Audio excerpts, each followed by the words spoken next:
Bonjour les amis, dans notre série Raconte-moi une histoire.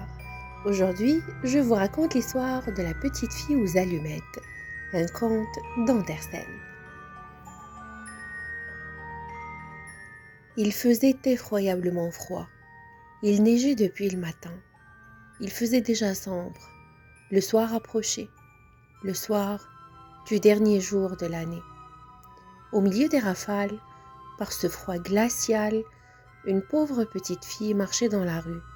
Elle n'avait rien sur la tête. Elle était pieds nus. Lorsqu'elle était sortie de chez elle le matin, elle avait eu de vieilles pantoufles, beaucoup trop grandes pour elle. Aussi les perdit-elle lorsqu'il eut à se sauver devant une file de voitures. Les voitures passaient, elle chercha après ses chaussures. Un méchant gamin s'enfuit en portant en riant l'une des pantoufles. L'autre avait été entièrement écrasée. Voilà la malheureuse enfant, n'ayant plus rien pour abriter ses pauvres petits petits. Dans son vieux tablier, elle portait des allumettes. Elle en tenait à la main un paquet. Mais ce jour, la veille du Nouvel An, tout le monde était affairé par cet affreux temps. Personne ne s'arrêtait pour considérer l'air suppliant de la petite qui faisait pitié.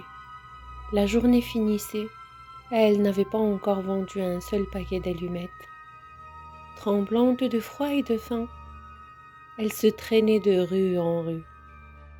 Des flocons de neige couvraient sa longue chevelure blonde.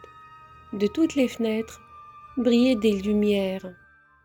De presque toutes les maisons sortait une délicieuse odeur, celle de l'oie qu'on rôtissait pour le festin du soir. C'était la Saint-Sylvestre. Cela, oui, cela, lui faisait arrêter ses pas errants. Enfin, après avoir une dernière fois offert en vain son paquet d'allumettes, l'enfant aperçoit une encoignure entre deux maisons. Dans l'une dépassait un peu l'autre.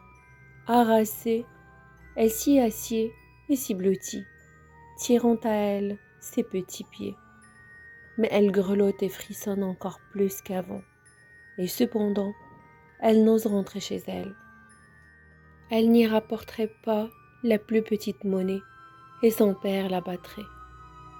L'enfant avait ses petites menottes toutes transies. « Si je prenais une allumette, se dit-elle, une seule, pour réchauffer mes doigts. » C'est ce qu'elle fit. Quelle flamme merveilleuse c'était. Il sembla tout à coup à la petite fille qu'elle se trouvait devant un grand poêle en fonte, décoré d'ornements en cuivre. La petite allait étendre ses pieds pour les réchauffer, lorsque la petite flamme s'éteignit brusquement. Le poêle disparut, et l'enfant restait là, tenant en main un petit morceau de bois à moitié brûlé. Elle frotta une seconde allumette. La lueur se projetait sur la muraille qui devint transparente. Derrière, la table était mise. Elle était couverte d'une belle nappe blanche sur laquelle brillait une superbe vaisselle de porcelaine. Au milieu s'étalait une magnifique coa rôtie, entourée de compotes de pommes. Et voilà que la bête se met en mouvement, et avec un couteau et une fourchette fixée dans sa poitrine, vient se présenter devant la pauvre petite. Et puis, plus rien. La flamme s'éteint. L'enfant prend une troisième allumette, et elle se voit transportée près d'un arbre de Noël. Splendide, sur ses branches vertes, brillaient 1000 bougies de couleurs, de tous côtés, pendant une foule de merveilles. La petite étendit la main pour saisir la moins belle. L'allumette s'éteint. L'arbre semble monter vers le ciel et ses bougies deviennent des étoiles. Il y en a une qui se détache et qui redescend vers la terre, laissant une traînée de feu. « Voilà quelqu'un qui va mourir !» se dit la petite. Sa vieille grand-mère, le seul être qui l'avait aimée et chérie, et qui était morte il n'y avait pas longtemps, lui avait dit que lorsqu'on voit une étoile qui file, d'un autre côté, une âme monte vers le paradis. Elle frotta encore une allumette. Une grande clarté se répandit. et devant l'enfant se tenait la vieille grand-mère. « Grand-mère !» s'écria la petite. « Grand-mère, emmène-moi !»« Oh, tu vas me quitter quand l'allumette sera éteinte. Tu t'évanouiras comme le poêle si chaud, le superbe rôti d'oie, le splendide arbre de Noël. Reste, je te prie, ou emporte-moi. » Et l'enfant alluma une nouvelle allumette, et puis une autre, et enfin tout le paquet, pour voir la bonne grand-mère le plus longtemps possible. La grand-mère prit la petite dans ses bras.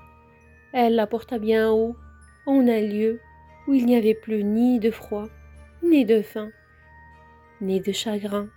C'était devant le trône de Dieu. Le lendemain matin, cependant, les passants trouvèrent dans l'encoignure le corps de la petite. Ses joues étaient rouges, elle semblait sourire, elle était morte de froid, pendant la nuit qui avait apporté à tant d'autres des joies et des plaisirs. Elle tenait dans sa petite main toute raidie les restes brûlés d'un paquet d'allumettes. « Quelle sottise !» dit un sans-cœur.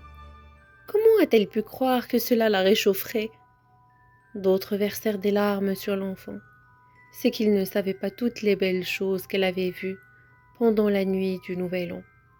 C'est qu'ils ignoraient que si elle avait bien souffert, elle goûtait maintenant dans les bras de sa grand-mère la plus douce félicité. On arrive à la fin de l'histoire d'aujourd'hui. J'espère que vous l'avez appréciée. N'oubliez pas de vous abonner à la chaîne et d'activer la cloche pour recevoir nos nouvelles vidéos. À bientôt pour une nouvelle histoire.